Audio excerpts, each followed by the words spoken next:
What's going on, guys? This is CB for mygamingedge.com, and I am joined with AG Sigma, and we're going to be bringing you a special video today discussing one of the recent invite matches between Blight and eMg.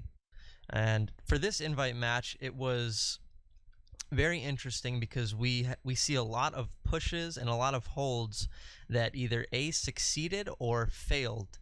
And we thought it'd be interesting to go over these just because Yukon is sort of a specific map, and you have to do things in a certain way different than some of the standard maps such as Badlands or Granary. And for this match, it ended up going into overtime. So we have a bunch of different clips we're going to go over with you, and it looks like this is actually going to be a two-part video. So sit in there, hang tight, and enjoy what we have to show you. Alright, so right off the top here, we're watching Tyrone on the first mid of the match. So if we just unpause the demo here at 9:55 on the game clock right now. Oh, they're starting to do the rollout. There we go, live. So we have Tyrone waiting for crit heals off the start. I always like to see that. It hurts me when soldiers jump before they get the crit heal. Making sure he gets his jump just perfect there.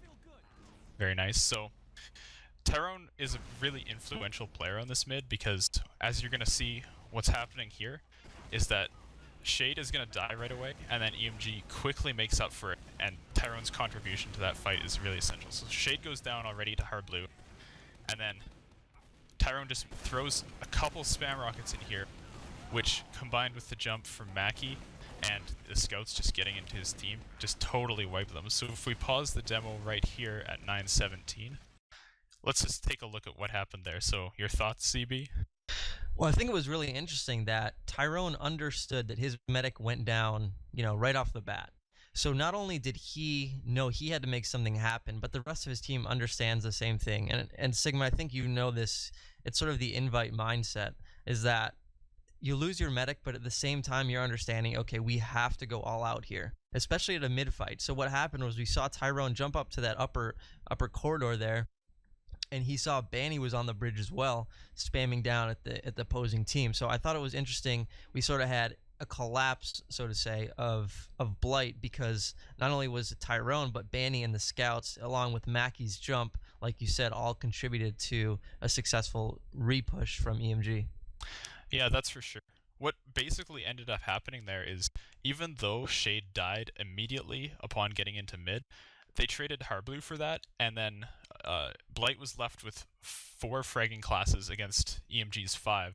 So as long as eMg made a quick move like they did to not let the health slip away from them because they don't have a medic, they just managed to just wipe that out and get the mid despite losing their medic right away. All right, for this push, what we're going to do is take a look at Platinum's point of view. And specifically here, what we're looking at is the fact that Blight doesn't move up in time with their Uber. And Sigma, if you want to explain a little bit about what we're focusing on, just how on Yukon you have to do things a little bit differently. Yeah, so right at the start of this clip here, Shade is still dead and Blackie's sitting on a 40% charge, so they're going to have a big charge as they're pushing into 2. And what happens is they just don't use it fast enough, because what you really want to do with an Uber against the team that doesn't have it is you want to really get into their face so you can get a lot of close range frags and just get a ton of damage in with your Uber so that you can move up, cap the point, all that good stuff. And right. On other maps, that's like, a given because the distances are pretty close. But on this point 2 of Yukon, it's a really long way to move into them with the Uber, and Blight just doesn't make the moves to do it, and that causes them a lot of problems, as you're going to see. Yeah, so if we can go ahead and unpause it here with 9:18 on the game clock, we're going to take a look at, again, Blackie with a huge advantage and Shade just going down. So Platinum is moving in, he's calling for the push here. And it seems like it's going to work out okay to start. He sees both scouts and fends them off with a few rockets. And then it looks like, he sees the enemy team. He sees eMg at that choke. Now, what I would do here with my combo is say, okay, let's move up right now. Everyone else come behind and let's move up to this choke point. We know we have a huge advantage, and, let's use the Uber now. And again, the stickies there took out Harblu. He knew there were stickies there, and Blackie's just not moving up quick enough with Platinum. And here, this is going to show right here. So he gets jumped. He has to use the Uber instead of pushing up to that choke Sigma, where he could have been more effective and taken out, you know, pushed the entire team back while the rest of his team capped. This is going to backfire on him here. As we see Platinum now just trying to go for any kills at all and ends up going down. So this is going to be a fail push. Yeah, like, if they had just moved that Uber into the choke, they could have safely let a scout or 2 scouts cap behind them, and they probably could have slammed that Uber right through to last, because they had 20 seconds where Shade didn't have it, and eMg was close on that choke. Like, I just think they did a really good there. Like, even if they wanted to save the pop totally for the last push, it would have been better to move up aggressively and force eMg to back up, but staying way back with their combo, there's no threat on eMg, and they just sit there and chill out, basically.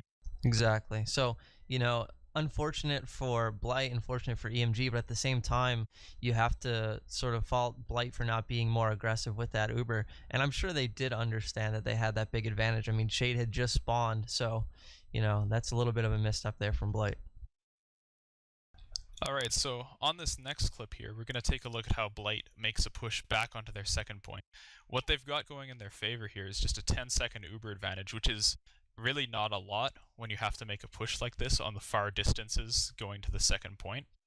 So we're just going to watch from Mezer's perspective how he manages to, like, be patient, bide out the enemy Uber as it gets popped back onto them, and then make the key cleanup kills to make the cap work out. So right now we're paused at 8:50 on the demo with Mezer's unusual hat shining in our faces. Thank you. And we're going to unpause it right now and see how this goes. So what's about to happen is Blackie and Platt are going to push in with Uber, and there's the pop. So now Mezer knows he can move in because Shade doesn't have charge yet. So he moves in, he just puts a little bit of cap time on the point. Their Uber didn't do too much. He sees the counter pop, so he just gets out of there. He got his cap time. He doesn't want to take any damage here because he wants to be, like, hungry on the medic after the Uber's done. So that's exactly what he's doing.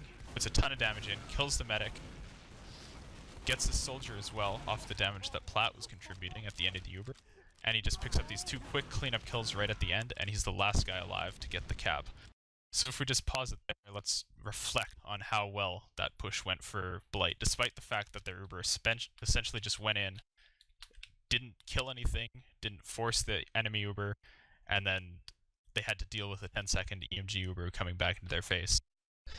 Yeah, and it really shows the smarts and the DM skills of Mezer and the rest of his team. You know, and that's sort of what you need when you have a top-level team like this, is someone, or not someone, you need everyone on the team to be able to handle situations like this. And Mezer did that perfectly. He was very patient. He waited for the Uber to run out, and that's something that you can't really teach that, Sigma. It's sort of a game sense thing and awareness. And a lot of times, maybe in the lower levels of play, you'll see scouts who just would charge right in there and lose, and die and lose their life. And for Mezer to stay alive and be patient, he was able to essentially, you know, win that point for them single-handedly. So very impressive work there for Mezer. Yeah, that's for sure. And, like, you can see, without the play that Mezer had made there, the round would be over, because he got 4 kills there.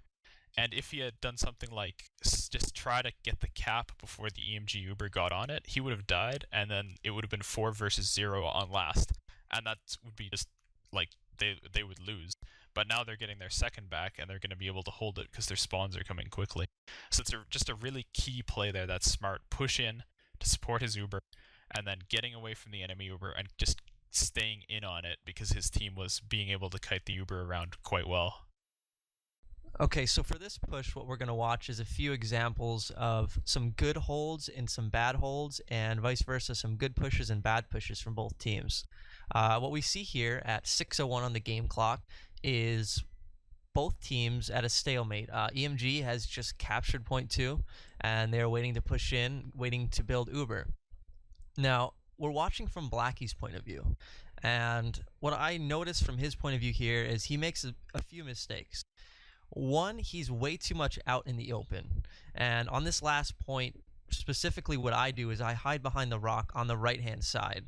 And what this allows me to do is heal the players who are watching the right, and also be out of sniper range and spy range because I put my back against the rock. And now what Blackie does is he's not only out of range right now, but a huge mistake, if we can go ahead and unpause it at 6:01, a huge mistake that he makes is he's not able to heal Harblu.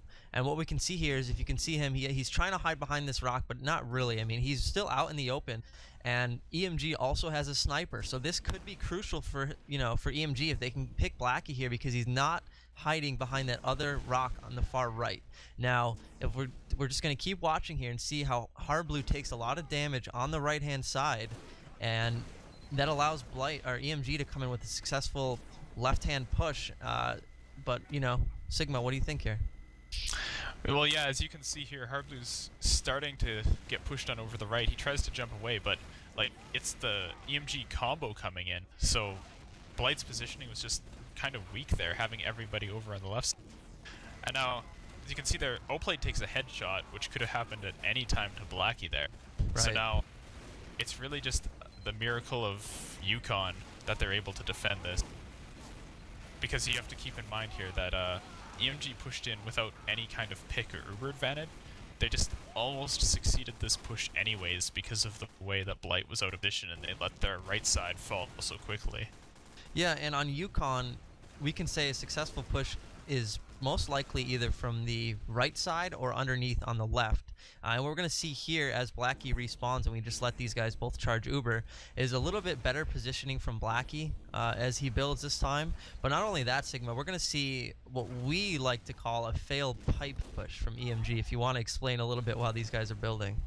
Yeah, well, this big pipe that Blackie's staring at right now is like about the worst object in the game of TF2 because you can't really move well along it. It's easy to get your medic knocked off if you Uber in along it. You can't like dodge from side to side at all. Like a single rocket can hit you for sure. It's just like the worst piece of geometry, and the only benefit it really provides is you get your Uber in a bit faster, but eMg's Uber advantage is not enough to have that be remotely worthwhile. As you can see, they're Ubering in along the pipe, doing just about nothing, and now they're just falling apart. Like, that could have worked potentially if Blackie was standing over on the left as he was on the previous push, because they would have got into the medic really fast, and getting knocked off the pipe's not a big deal if you're getting knocked off the pipe into the medic. But because Blackie was in a good position over on the right, eMg just really didn't have anything going for them on that push. They had to pop early.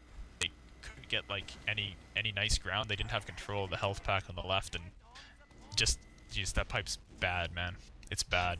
Yeah, and we're going to go ahead and pause it at about 9:45 as Blight just retook the second point. And just something I want to add is that not only can you not really heal when you're on that pipe, but your players are sort of getting like blasted about left and right, and you usually as a medic get hit to the ground level, where it's just really, really tough to flash your Uber to anyone else. So by the time you end up getting up to that, the ramp, so to say, on the ground, your whole entire team is basically dead, and your Uber is already worn out. So yeah, pushing the pipe is just really bad, and I see a lot of teams do it, and it's something they shouldn't do, especially when you have equal Ubers, because it's just going to be a suicide for your team, basically. Yeah, definitely the only time it's worth taking pipe is if the other team is like 3 down and you have a complete advantage on them, because then you can just take it. Like, it is fast. That's the good thing about it. It is fast, but on a push like that with even Ubers, it's just a terrible idea. And I think probably why eMg did it is they misunderstood the Uber situation. They didn't build fast enough themselves, and they didn't have the advantage they thought, so they just kind of failed. Alright, so in this clip, what we're going to watch is an attempted mid-push by Blight, which, unfortunately for them, ends up failing miserably due to a variety of factors. eMg is doing a lot of things right here, and Blight's making a lot of mistakes. The one mistake that I'm going to make a note of before we unpause this clip here is that Blight had their medic spawn before Shade on this, but their Ubers actually came out even when Blight could have had about 10 seconds advantage, just because Shade was running, Blackie was running alone right off his spawn, and then he wasn't with anyone who's building. He was just buffing the demo, sitting on him at 260, and I think that's the reason behind their push here, is they think they have a 10-second advantage, but they don't actually, because their building wasn't very efficient and eMg was on top of things. So right now we're paused at 6:12 on the game clock, watching Giggly Guy's perspective, and I'm just going to unpause it here and see what happens.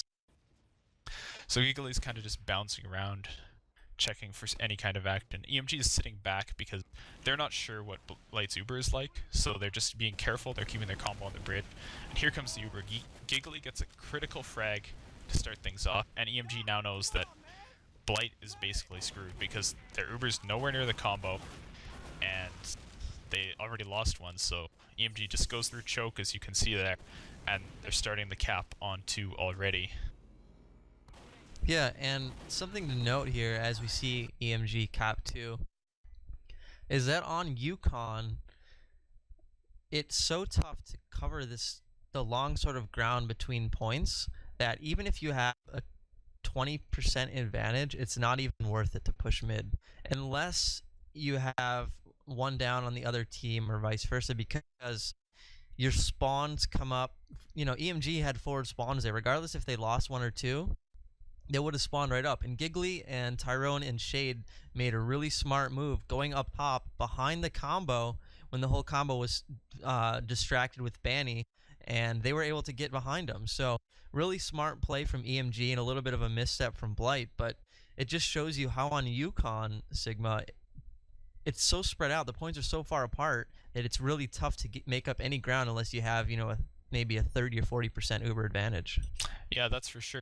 Because if you just think back to that push again there, if, let's say, eMg had been holding up at the choke like it would be reasonable to do on Badlands or something like that, and if Blight actually had the advantage that they thought they had, that push would have been a huge success and probably just won the round for them, because if the medic had been right outside that tunnel, they could have got right on him, and that would have been that for eMg, but the medic was back on the bridge. So even if they had had their advantage, like, it would have been pretty easy for Shade just to kite around until he got it, because it's so hard to take an Uber from, like, either choke into mid onto the bridge, since your medic has to run around, and it's just way too awkward.